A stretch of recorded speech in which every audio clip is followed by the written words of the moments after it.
So the first step in making your signs, here we have your 12-inch sign and you have your 6-inch sign here.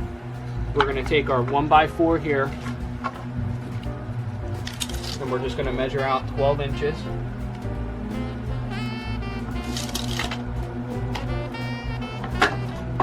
And we're going to make sure that the miter saw is lined up in the middle on the 0 degrees. Line it up the best as you can and cut. So the next step what you want to do is you want to take your pieces of wood and you can grab a light piece of sandpaper and just sand them down by hand if you want. Just want to get them a little bit smooth so when we go to paint them,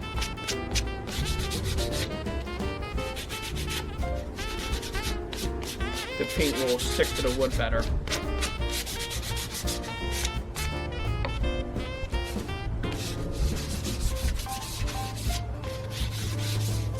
I make a lot of signs, so I actually have a belt sander here, and it has a little disc sander in the front here, and I just sand these down, and it goes a lot quicker. If you have one of these laying around, or if you have a palm sander, you can use that as well. So once you have them sanded down, you just want to wipe them off, make sure there's no sawdust on them.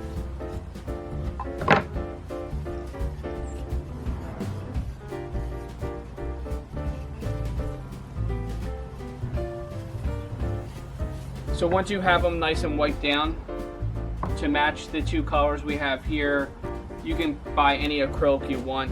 You can get them at Michael's, Hobby Lobby, Walmart, wherever. This is actually Christmas green, and this is dark blue. What I like to do is use a paper plate. It's really easy to clean up. Just squirt your paint on your paper plate, and then when you get done, you can just throw the paper plate away. And you can use any kind of paintbrush you want. You can use those foam ones that they sell in a lot of places, or you can use a nice soft tip brush. I like using these because I paint a lot and they're really easy to rinse off and reuse. So the next step, we're going to take our board, dip our paintbrush in, and just go to town. Doesn't have to be real heavy. You can do light if you want.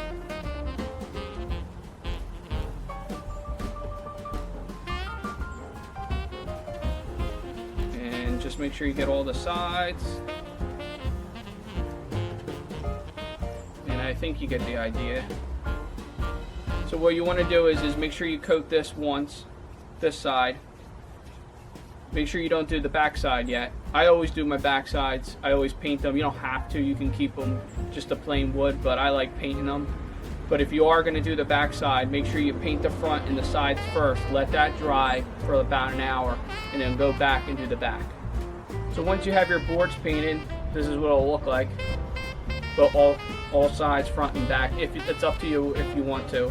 Here's the blue here. Next step, we're going to take these inside and we'll show you how to print them out on a stencil for them out on Cricut. And then we'll go and show you how to paint them next. So in order to make my stencils, what I normally like to use is this black stencil vinyl here. It's the Oracle 631. I think it works really well. So I've been using this for a long time now, and then I use this transparent transfer tape here, and I'll leave the links to these in the description below of the video.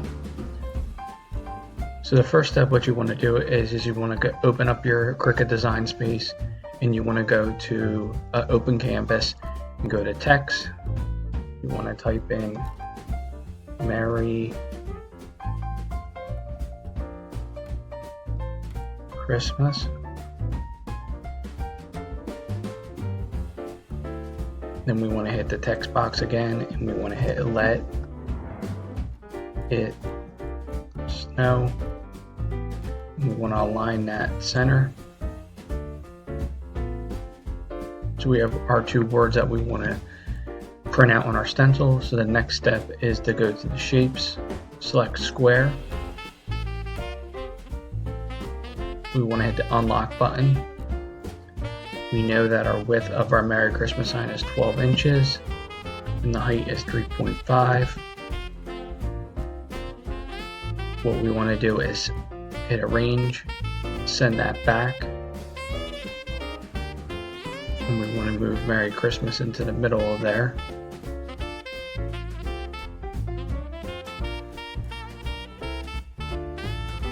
And then the next step is to select the box and the text for the Merry Christmas part and hit slice. And what we want to do is delete out the middle parts. And we have our Merry Christmas part. Now to let it snow, it's a little bit more complicated. If we want to get rid of the O and make that a snowflake, what we want to do is select our text. We want to hit ungroup up here. We want to delete out the O. Then we want to go to images, type in snowflake, and we're just going to use their generic free version here. And then what we want to do is get that to be the same size as the other letter. So as you can see here, the width is the 0.744. We're going to make that the width of the snowflake. Just hit tab after you type in the width, and maybe we'll make it just a little bit bigger. I think that looks pretty good. The next step is to select all of the Let It Snow, and we want to hit weld. What that does is it welds everything together to make it one piece again. And the same thing, we want to go to the shapes here. We want to go to square. We want to hit the unlock button.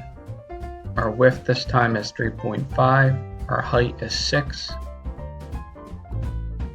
We want to arrange that and send that back, just like we did with the Merry Christmas sign. Now we want to size this down a little bit so it fits in here properly.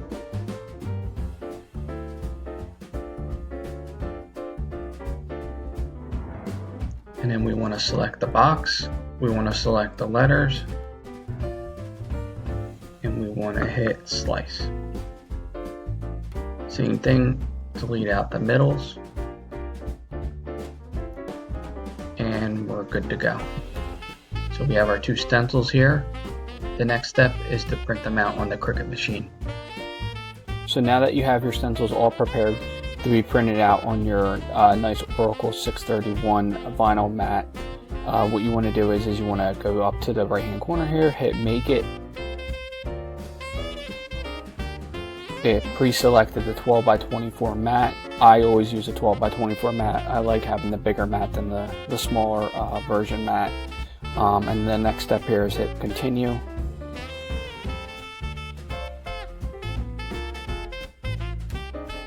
And then from here, what the Cricut machine is doing is it's connecting to my machine via Bluetooth.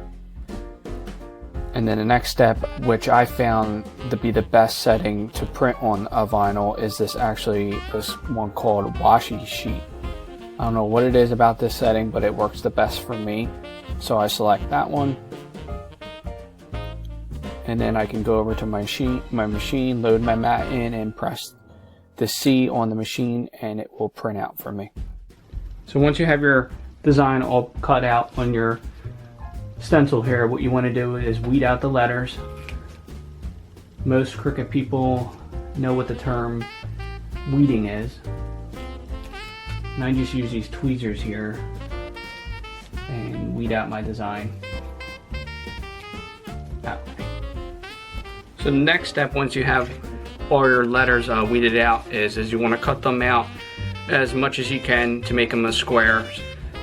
And then you want to do is take your transfer tape, lay that down, and you want to place your designs on the transfer tape.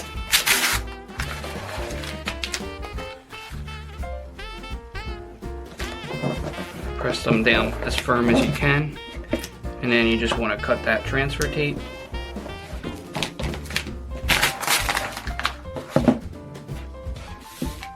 So the next step is to peel the back of your stencil off of the black part here. And you just want to be careful when you're peeling this off that none of the letters are coming up with it. And if they do, you just want to put it back down a little bit, and you just want to rub it in if that's the case. Once you have your backing peeled off, you want to take your actual design, place it on your wood here, line it up as best as you can. And the reason why we cut it out the way we did, the 12 inches wide here and the 3.5 here, is because you can, if you do cut it out perfectly like that, you can pretty much just put it on the wood, because you know that's how you cut the wood out, and you can have it pretty centered. So you place it down, get out any air bubbles if there's any. You can use a credit card. This actually came with the Cricut machine itself. And then from here, we're going to take off our transfer tape. And again, if anything is coming up as we're peeling it off, we can easily just push it down with our hand, or we can push it down with our tool here. And there you go. And we're going to do the same thing with the blue sign here with the Let It Snow.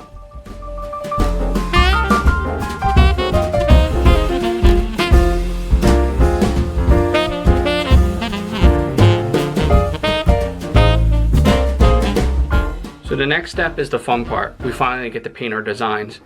I've chosen a white acrylic here for the Let It Snow, and I have here just a standard red acrylic here. And you can find these in any Walmart, Hobby Lobby, Michael's in your area.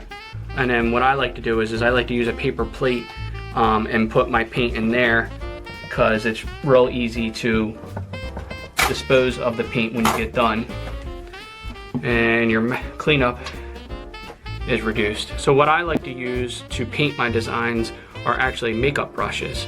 I find these really easy to use, they're really inexpensive, and you can really control your dabbing when you go over your stencils. So what I like to do is just put a little bit on the end here, tap it down, and just go over your design. And I usually do 2 coats for my stencils. And just keep going up and down as you go across your design here.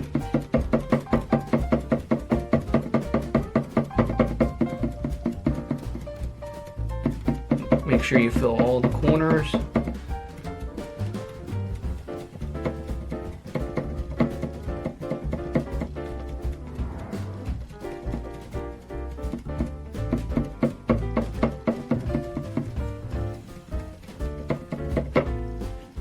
So now that our signs have dried now with 2 coats of paint, what we want to do is we want to peel off our stencil.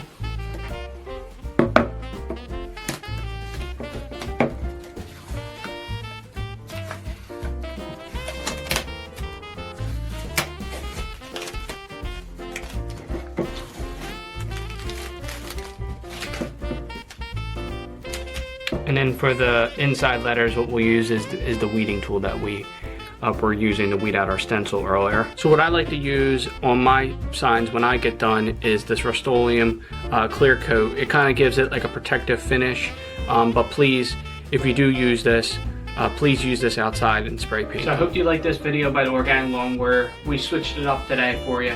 We did some DIY signs for you. They're really good gifts. They make really good gifts for people, or if you really like doing this kind of stuff at home, you can.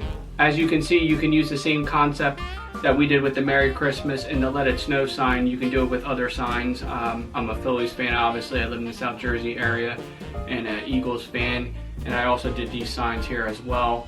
If you would like to learn more about them, please comment below. Please don't forget to like and subscribe. If you have any comments or questions, please comment below. Also, if you're interested in purchasing any of the signs that you see here today, please comment below and I will get back to you. Again, please don't forget to like and subscribe. Future videos coming up, I'm going to do a video about Milogranite, everything about it, and hopefully in the wintertime we'll have some additional lawn care stuff to gear up for the springtime. And one last thing, go birds.